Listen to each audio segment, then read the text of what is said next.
আলহামদুলিল্লাহ কাফা সালামুন আলা ইবাদিহিল্লাযিনা ইসতাফা আম্মা বাদ।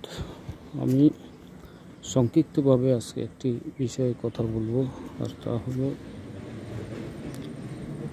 আমি একটা কামিল মাদ্রাসার প্রিন্সিপাল হিসেবে আমার প্রধান নৈতিক দায়িত্ব হইল সরকার এবং ইসলামী মূল্যবোধের উপরে আমাকে এই কামিল মাদ্রাসা পরিচালনা করা।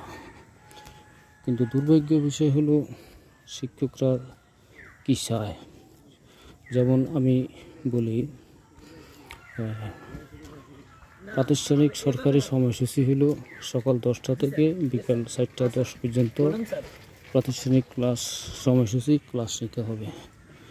কিন্তু শিক্ষকরা বেঁকে বসলো, সবাই মিলে সম্মিলিতভাবে আন্দোলন করে আমার কাছে আবেদন দিল যে ক্লাস সময়সূচি 9টা থেকে 2টা করতে হবে। এবং 9টা থেকে 2টা করলে কী হবে, সরকারি আইন অমান্য হবে। এখন সরকারি আইন আমি অমান্য করব, তাদের দাবি মানব, কিন্তু কোন আইনে? আর আমি তাদের দাবি না মানলে তারা আমার বিরুদ্ধে বিক্ষুব্ধ।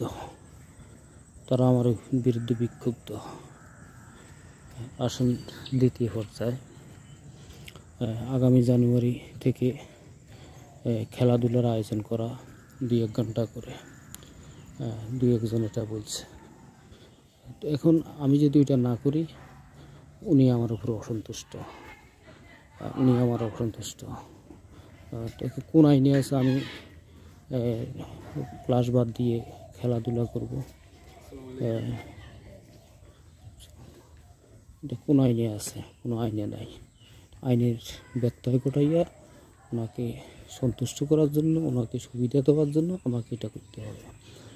যেমন আজকে একজন শিক্ষক, উনি ক্লাস নেন নাই, আলেমের ক্লাসে ইসলামের ইতিহাস পড়ান, ছাত্ররা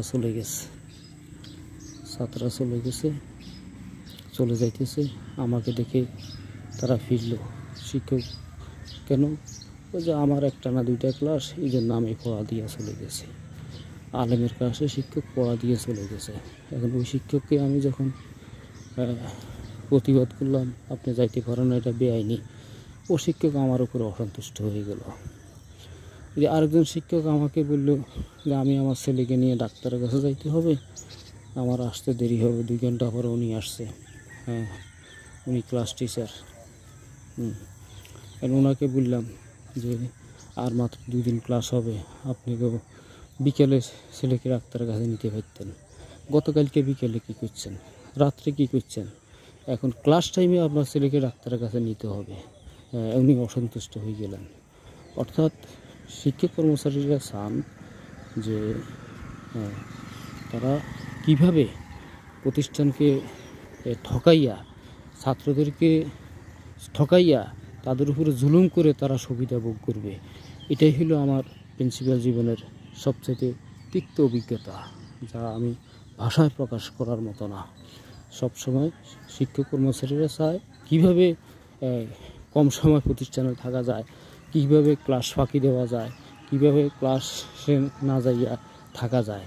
এই হলো আমার আজকের অভিজ্ঞতা। আমার এই অভিজ্ঞতাগুলি আমি প্রায় প্রতিদিনই শেয়ার করব। দয়া করে আপনাদের কোনো মন্তব্য থাকলে বলবেন। তবে আমি বলি, প্রিন্সিপালের চাকরিটা খুব খারাপ চাকরি। এখানে আমি কোনো পাহারাদার না, পাহারাদার হইল আল্লাহ। কিন্তু এই ভয় আমার শিক্ষকদের মধ্যে নাই। ও আখির দাওয়ানা আলহামদুলিল্লাহি রাব্বিল আলামিন।